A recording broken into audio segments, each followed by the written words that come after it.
2024 లేదా 25లో డిగ్రీ లేదా బీటెక్ చదివారా? సాఫ్ట్‌వేర్ జాబ్ కోసం ఎదురు చూస్తున్నారా? అయితే కోడ్ జ్ఞాన్ 100 డేస్ కోర్సులో చేరండి. జాబ్ సాధించండి.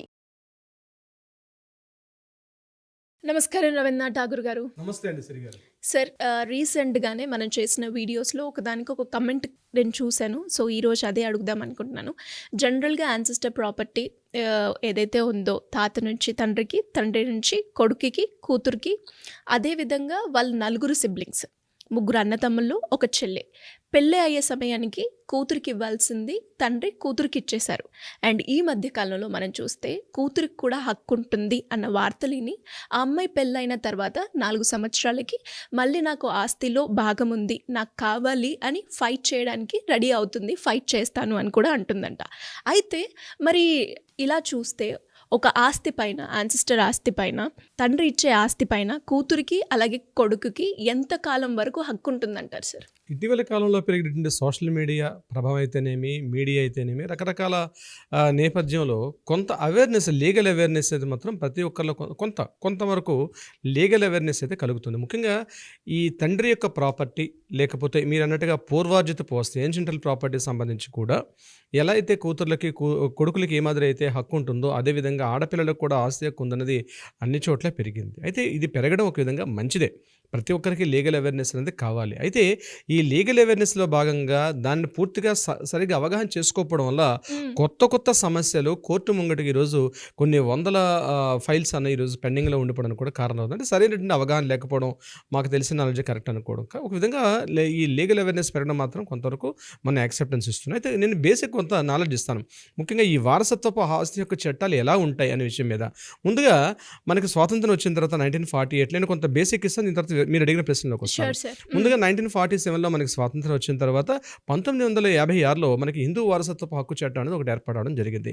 అంటే దీంట్లో ఏం చేశారంటే సెక్షన్ 29 ప్రకారం ఆయా రాష్ట్రాలకు పూర్తిగా దీని మీద అజమాయిషిస్తూ ఆయా రాష్ట్రాలు కూడా ప్రత్యేక చట్టాలు చేసుకోవచ్చు అని చెప్పి ఇవ్వడం కూడా జరిగింది. సెంట్రల్ యాక్ట్ 1956 హిందూ వారసత్వపు ఆస్తి హక్కు చట్టం ఉండేది. ఇందులో భాగంగా 1986 వరకు అక్కడ ఓన్లీ మనకి కొడుకులకు మాత్రమే యొక్క పూర్వార్జితం యొక్క ఆస్తి ఏదైతే ఉందో దాని మీద కొడుకులకు మాత్రమే ఆస్తి హక్కు ఉండేది, కూతులకు మాత్రం ఎటువంటి ఆస్తి హక్కు ఉండేది, ఆడపిల్లలకి ఎటువంటి కూడా ఆస్తి హక్కు ఉండేది. కానీ మొట్టమొదటిగా భారతదేశంలో ఆంధ్రప్రదేశ్, ఇప్పుడున్నటువంటి తెలంగాణ, ఆంధ్ర కాకుండా సమైక్య ఆంధ్రప్రదేశ్, ఉమ్మడి ఆంధ్రప్రదేశ్ ఉన్న టైంలో 1986 ఆ ప్రాంతంలో ఒక చట్టం రూపకల్పన చేశారు ఆనాటి పాలకులు. అందులో భాగంగా 1986 సెప్టెంబర్ 5న ఒక చట్టం రూపకల్పన చేశారు.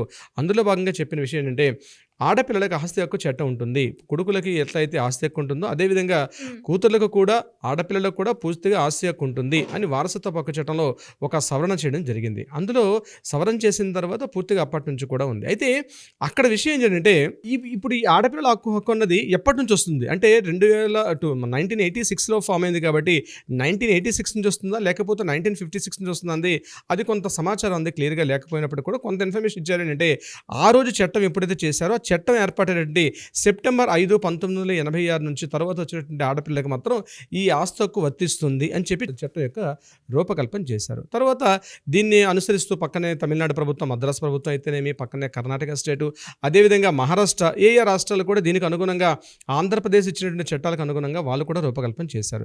వీటన్నిటికీ కాకుండా సెంట్రల్ గవర్నమెంట్ ఏం చేశారంటే ఇట్లా ఒక్కొక్క రాష్ట్రానికి ఒక హక్కు కాకుండా ఇది అంతవరకు బాగుందని ఆలోచించి సెంట్రల్ గవర్నమెంట్ రీసెంట్గా 2005 సెప్టెంబర్ 9వ తారీఖు నాడు 9/9/2005 యాక్ట్ అంటారు దీన్ని యాక్చువల్గా. అప్పుడు సెంట్రల్ గవర్నమెంట్ ఒక యాక్ట్ చేశారు. ఈ యొక్క చట్టం ప్రకారం ఏం చెప్తారంటే భారతదేశ వ్యాప్తంగా ఉన్నటువంటి అన్ని రాష్ట్రాల్లో ఉన్నటువంటి ఆడపిల్లలకు ఎట్లా పూర్తిగా హక్కులు అయితే ఉంటుంది, ఆడపిల్లలకు ఆస్తి హక్కు చట్టం ఉంటుంది అని చెప్పడం జరిగింది.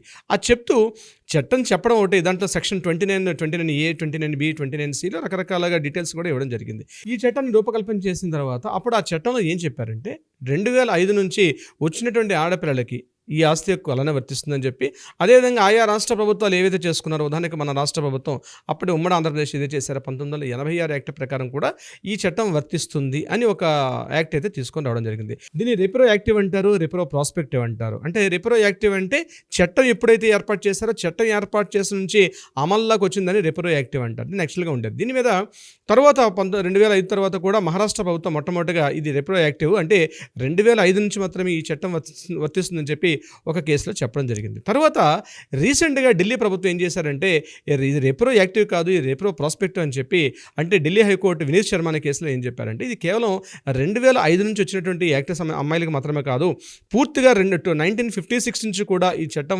మొట్టమొదటిగా ఏర్పాటైంది కాబట్టి, వారసత్వ హక్కు చట్టం ఏర్పడింది కాబట్టి 1956 నుంచి ఈ చట్టం అమల్లోకి వస్తుంది కాబట్టి 56 నుంచి చేసుకున్నటువంటి మ్యారేజెస్ అన్ని కూడా వర్తిస్తాయి.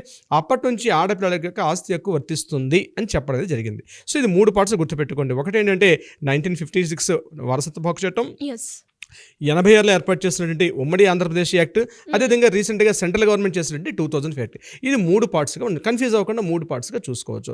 తర్వాత ఇప్పుడు కొత్త విషయం ఏం జరిగిందంటే ఎప్పుడైతే 1956 నుంచి కూడా ఈ యాక్ట్ అమల్లోకి వస్తుంది అని చెప్పారో అప్పటి నుంచి కోర్టులో దీని మీద కొంత డిస్కషన్ స్టార్ట్ అయ్యాయి. అంటే ప్రతి ఒక్క ఆడపిల్ల కూడా ఎప్పుడో పెళ్ళి అయిపోయింది, ఒక 30 years బ్యాక్ మ్యారేజ్ అయిపోయింది, 40 years బ్యాక్ అయిపోయింది, మనవలు వచ్చేసారు, మ్యారేజ్ అయిపోయి 12, 13 ఏళ్ళ తర్వాత, 30 ఏళ్ళ తర్వాత కూడా ఇంకా నాకు మా నాన్నగారి ప్రాపర్టీలో, నాకు పూర్వాజితపు ఆస్తిలో, నాకు ముఖ్యంగా ఈ మీరు చెప్పినట్టు ఏన్షియంట్ ప్రాపర్టీ నాకు కూడా ఆస్తి హక్కు ఉందని చెప్పి ప్రతి కోర్టులో కూడా కోర్టుల యొక్క పెండింగ్ ఫైల్స్ అని విపరీతంగా పెరిగిపోయాయి.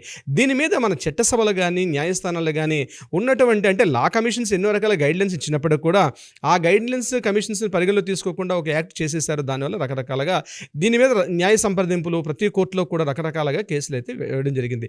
అయితే దీనివల్ల ఒక ప్రమాదం కూడా జరిగింది. ఏంటంటే ముఖ్యంగా ఒకప్పుడు ఆడపిల్లలకు పెళ్ళై తన అత్తవారింటికి వెళ్ళిపోయిన తర్వాత, భార్యతో పిల్లలతో వెళ్ళిపోయిన తర్వాత కూడా కొంత సత్సంబంధాలు ఉండేవి. అంటే ముఖ్యంగా అన్నదమ్ములతోటి వాళ్ళతో ఒక సత్సంబంధాలు, రిలేషన్షిప్స్ ఉండేవి. కానీ ఎప్పుడైతే ముఖ్యంగా ఈ డబ్బు, అదేవిధంగా ఈ ప్రాపర్టీస్, ఆస్తి అన్న విషయం మీద ఎప్పుడు వచ్చింది, ఆస్తి అంటే కూడా 2 రకాలు వస్తుంది.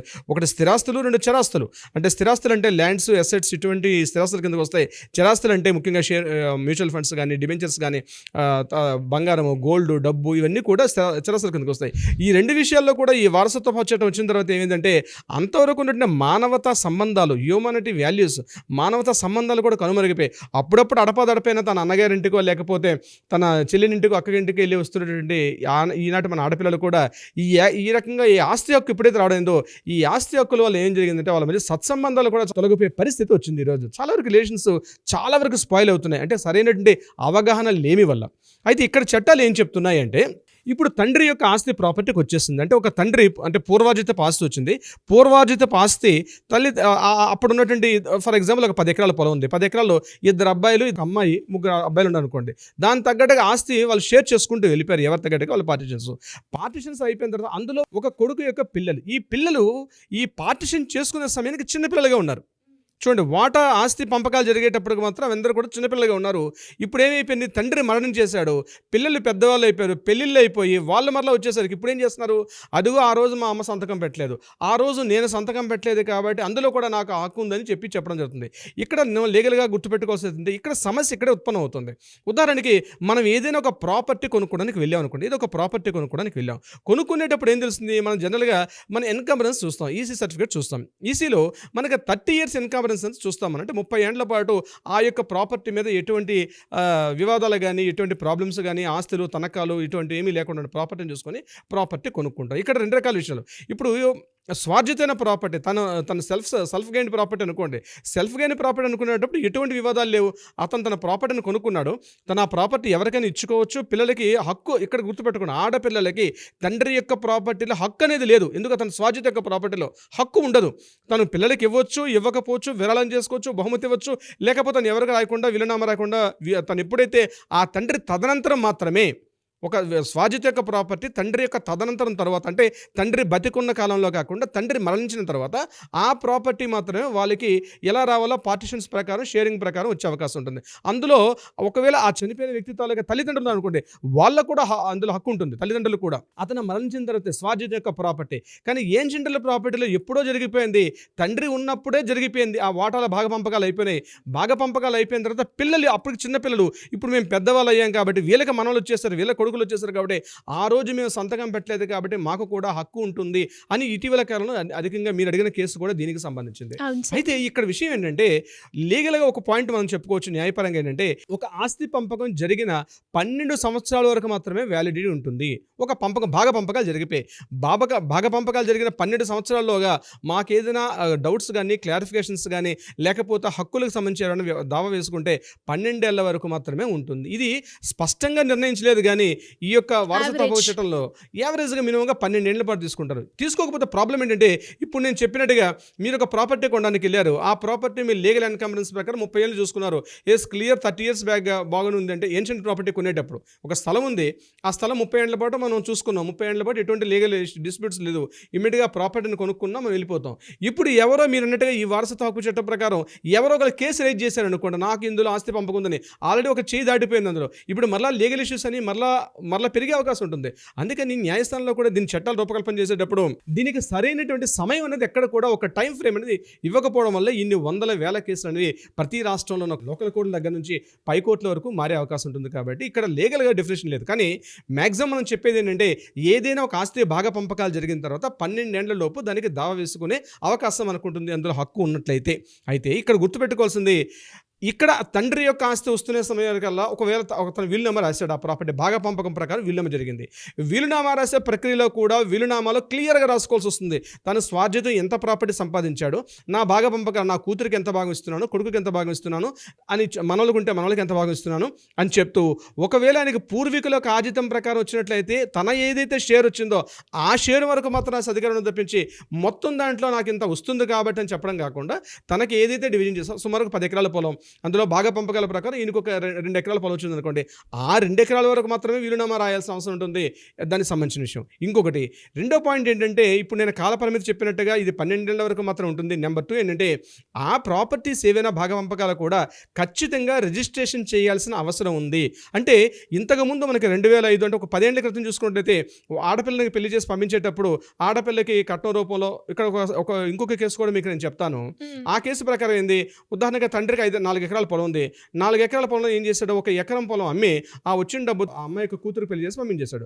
మిగిలినటువంటి ఏదైతే 8 ఎకరాల పొలం ఉందో పిల్లలు పెరిగిన తర్వాత వీళ్ళకి భాగ పంపకాలు ఆమె యొక్క వాటా ఆల్రెడీ అమ్మాయికి ఇచ్చేసి అతను ఆ షేర్ అమ్మేసి అమ్మాయికి పెళ్లి చేశాడు. ఇప్పుడు పిల్లలు పెద్దవాళ్ళు అయ్యారు, కొడుకులు పెద్ద అయ్యారు, వీళ్ళకి భాగ పంపకాలు ఆమె వాటా ప్రకారం అమ్మేసి ఇచ్చేసాను కాబట్టి నేను ఈ మిగిలినటువంటి ల్యాండ్ అంతా కూడా అబ్బాయిలకే రాసిస్తానని చెప్పి అయిపోయిన తర్వాత ఈ ఆడపిల్ల ఏం చేసింది, నాకు కూడా ఆస్తి హక్కు చట్టం వస్తుంది కాబట్టి నాకు మరలా ఆస్తిలో వాటా ఇవ్వమని చెప్పి ఆ అమ్మాయి వచ్చే అవకాశం కూడా ఉంది. ఖచ్చితంగా ఇటువంటి సందర్భాల్లో కూడా పెళ్లి చేసామా, లేకపోతే మరో రకంగా ధనం ఇచ్చామా, మరో రకంగా కట్నం ఇచ్చామా అన్నటువంటి ఏవి కూడా ఇక్కడ పరిగణలోకి రాకుండా సరిసరి కదా ఆ అమ్మాయి కూడా ఆస్తి హక్కు ప్రకారం తండ్రి యొక్క పూర్వీకుల ఆస్తి ప్రకారం వచ్చే భాగ ప్రకారం డెలివరీకి అమ్మాయిని తీసుకెళ్లేటప్పుడు కానీ ఇటువంటి సందర్భాల్లో అమ్మాయికి మేము చాలా వరకు అమౌంట్ ఇచ్చాము, సో అవి లెక్కలోకి రావంటే అవి లెక్కలోకి రావండి. డెఫినెట్గా అమ్మాయి కూడా ఈ సందర్భంలో కూడా తన యొక్క ప్రాపర్టీకి మిగిలిన ప్రాపర్టీ ఆ రోజు ప్రాపర్టీ చేసి అమ్మి పెట్టారు, అదేవిధంగా పెళ్లికి సంబంధించి కొంత ధనాన్ని ఇచ్చాము, కొంత ఇచ్చామంటే అది కుదరని పని. ప్రాపర్టీ ఏదైతే ఉందో డెఫినెట్గా ఆ పూర్వార్జితమైన ఆస్తి ఏదైతే ఉందో తప్పనిసరిగా అమ్మాయి కూడా ఆస్తి హక్కు అయితే ఉంటుంది. అయితే టైం లిమిటేషన్ మాత్రం అక్కడ వరకే పెట్టారు. కానీ నేనేమంటానంటే నా వ్యక్తిగత అభిప్రాయం, ఈ ఏవైతే ఇప్పుడు చట్టాలు ఉన్నాయి 2005 వచ్చిన యాక్ట్ కావచ్చు, ఢిల్లీ హైకోర్టు ఇచ్చిన తీర్పు కావచ్చు, అదేవిధంగా బాంబే హైకోర్టు ఇచ్చిన తీర్పులు ఇవన్నీ కాకుండా ఒక కూలంకుషమైన ఆస్తి యొక్క అమ్మాయికి ఇప్పటివరకు రాస్తుంటే తండ్రి ఎలా భాగ పంపకాలు చేసుకోవాలనే విషయం మీదే మన యాక్ట్లు చెప్తున్నది తప్పించి ఇప్పుడు ఆడపిల్లలు కూడా ఈరోజు సంపాదించుకుంటున్నారు, అమ్మాయిలు కూడా ఈరోజు తన సొంత ప్రాపర్టీ సంపాదించుకుంటున్నారు, ఈరోజు జాబులు చేసుకుంటున్నారు, ఉద్యోగాలు అన్ని రకాలుగా కూడా అమ్మాయిలు వచ్చారు. కాబట్టి ఇమ్మీడియట్గా ఆడపిల్లలు కూడా తమ ఆస్తి హక్కుని ఏ రకంగా భాగ పంపకాలు చేసుకోవాలి అనే విషయంలో కూడా కోర్టులు ఈరోజు కొంత ఆలోచించి దానికి కూడా ఒక చట్టపరిధిలోకి చట్టసభల ద్వారా దాన్ని తీసుకొని రాగలిగితే రాబోయే కాలంలో ఒక మంచి భవిష్యత్తు నిర్మాణం చేసుకోవచ్చు. ముఖ్యంగా ఈ ఆస్తి గొడవలు, ఆస్తి పంపకాలు, భాగ పంపకాల విషయంలో మాత్రం క్లారిటీ ఉండే అవకాశం ఉంటుంది. కేవలం ఇప్పటివరకు తండ్రి యొక్క ప్రాపర్టీ మీద భాగ పంపకాలు జరుగుతుంది తప్పించి ఈరోజు ముందు దూరదృష్టితో ఆలోచించి ఇప్పుడు ఎట్లయితే చిన్న ఎగ్జాంపుల్ చెప్తానండి సిరి గారు, ఇప్పుడు ఒక చోట ఫ్లైఓవర్ కట్టాలంటే రాబోయే 50 సంవత్సరాల్లో ఇక్కడ ఎంత జనాభా వస్తారో, ఇక్కడ రాకపోకలు ఎన్ని అవుతున్నాయి, ఈ రోజు గంటకి ఎన్ని వెహికల్స్ ప్రయాణిస్తున్నాయి కాబట్టి రోజుకి ఈ జంక్షన్లో ఎన్ని వెహికల్స్ ప్రయాణిస్తాయి కాబట్టి ఈ లెక్కన పెరుగుతున్నటువంటి వాహనాలను రద్దీ దృష్టిలో పెట్టుకొని ఈ జంక్షన్లో రాబోయే 50 ఏళ్ళు ఎంత రద్దీ వస్తుందో ఊహించుకొని ఎంత సైజులో ఫ్లైఓవర్ కట్టాలి అన్నది ఎలా అయితే నిర్ణయించుకుంటారో ఈ రోజు పెరుగుతున్న జనాభా అవసరాల దృష్ట్యా నేనేమంటానంటే చట్టసభలకి లా కమిషన్స్కి నాదొక చిన్న బీయింగ్ ఎన్ అడ్వకేట్గా సూచన ఏంటంటే ఆడపిల్లలు కూడా ఈరోజు ఆస్తులు సంపాదించుకుంటున్నారు, స్థిర చరాస్తులు సంపాదించుకుంటున్నారు కాబట్టి భవిష్యత్తులో పెరుగుతున్నట్టు ఈరోజు కుటుంబ అవసరాలు కావచ్చు, లేకపోతే కుటుంబ పరిధి ఏదైతే ఉందో ఆ పెరగడం అనేది తగ్గడం అనేది తన పిల్లలకి ఎలా ఇచ్చుకోవాలి. సో ఆడపిల్లలు కూడా ఆస్తి భాగ పంపకాలు ఎలా చేసుకోవాలి అనే విషయం మీద కూడా చట్టసభలో ఒక చట్టం ఒక రకం మనకి యాక్ట్స్ వస్తే డెఫినెట్గా రాబోయే తరాల్లో ఇటువంటి వాద్యాలు లేకుండా గొడవలు లేకుండా క్లియర్ కట్గా ఉండే అవకాశం కూడా ఉంటుంది సిరి గారు. Great sir. మరి అలాగే ఎవరికైనా కూడా ప్రాపర్టీస్ రిలేటెడ్గా ఎనీ ఇష్యూ ఉన్నా లేదంటే ఫ్యామిలీ పరంగా ఎలాంటి ఇష్యూస్ ఉన్నా కూడా దానికి లీగల్గా మేము వెళ్ళాలి అనుకునే వాళ్ళు మిమ్మల్ని మీ గైడెన్స్ కావాలి అంటే ఎలా అప్రోచ్ అయ్యే ఛాన్స్ ఉందంటారు? తప్పనిసరిగా ఆడపిల్లలు కావచ్చు, ఈరోజు ఉన్నటువంటి కేసులు ఎక్కువగా మనకు జరుగుతుంది ఈ డివోర్స్ కేసెస్, మెయింటెనెన్స్ కేసెస్, అదేవిధంగా ప్రాపర్టీ కేసెసే మ్యాక్సిమం 80% నిధులు అవే ఉన్నాయి. కాబట్టి డెఫినెట్గా దీనికి సంబంధించి ఏమైనా డౌట్స్ ఉన్నా లేదా కేసుకు సంబంధించిన వివరాలు ఏమైనా తెలుసుకోవాలని కూడా కింద స్క్రోల్ అవుతున్న నెంబర్ని కాంటాక్ట్ చేయగలిగితే లీగల్ టీం వాళ్ళకి అప్రోచ్ అవుతారో దానికి సంబంధించిన పూర్తి న్యాయ సలహా సంప్రదింపులు కూడా ఇవ్వగలుగుతారు. సిరి గారు, thank you sir. Thank you so much. Thank you so much Siri గారు.